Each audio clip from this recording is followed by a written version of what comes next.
Champions ट्रॉफीमध्ये मराठीत commentary मनसे चित्रपट सेनेकडनं हॉटस्टारचं अभिनंदन करण्यात आलेलं आहे। मराठी समालोचन कायम सुरू ठेवण्याची अमेय खोपकर यांनी मागणी केलेली आहे। क्रिकेटची कॉमेंट्री मराठीमध्ये का नाही, मनसे चित्रपट सेनेनं हा सवाल उपस्थित केलेला होता आणि त्यानंतर आता मनसेकडनं हॉटस्टारचं अभिनंदन करण्यात आलं आहे। मराठी कॉमेंट्री का नाही हा मुद्दा खऱ्या अर्थानं मनसेने उपस्थित केलेला। त्याच्यानंतर जिओ स्टारच्या ऑफिसमध्ये जाऊन खरं तर राडा सुद्धा झाला, पण ती मराठी कॉमेंट्री चॅम्पियन्स ट्रॉफीमध्ये ऐकू आली आणि आज पुन्हा एकदा मनसेनी पुन्हा एकदा त्या ऑफिसला भेट दिली आहे। काय निमित्त होतं भेटीचं तुमच्या मागे, कारण आता खऱ्या अर्थानं ती कॉमेंट्री पुन्हा सुरू होणार आहे का? कारण चॅम्पियन्स ट्रॉफीमध्ये मराठी कॉमेंट्री लोकांना ऐकू आली आणि पाहताही आली।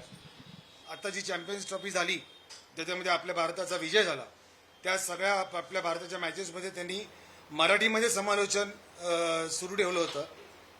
त्यासाठी आम्ही जसं आंदोलन केलं होतं तसं मराठी भाषेचा मान राखल्याबद्दल, मराठी भाषेचा सन्मान राखल्याबद्दल आम्ही आज त्यांचे आभार मानायला गेलो होतो, त्यांचं अभिनंदन करायला गेलो होतो आणि त्यांना आम्ही पुष्पगुच्छ करून त्यांचं अभिनंदन केलेलं आहे।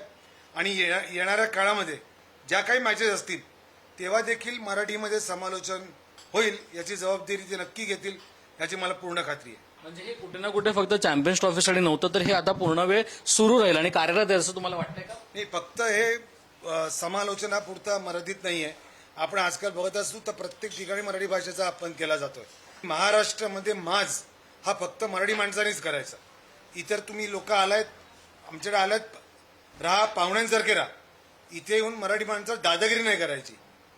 इथे दादागिरी फक्त मराठी माणसाची चालणार आणि जिथे जिथे पण तुम्ही मराठी माणसावर अन्याय कराल, जिथे जिथे पण तुम्ही मराठी माणसाच्या अंगावर याल, तिथे महाराष्ट्र नवनिर्माण सेना तुम्हाला आडवं केल्याशिवाय राहणार नाही। सेल्सोबत श्रेयस सावंत, पुढारी न्यूज, मुंबई।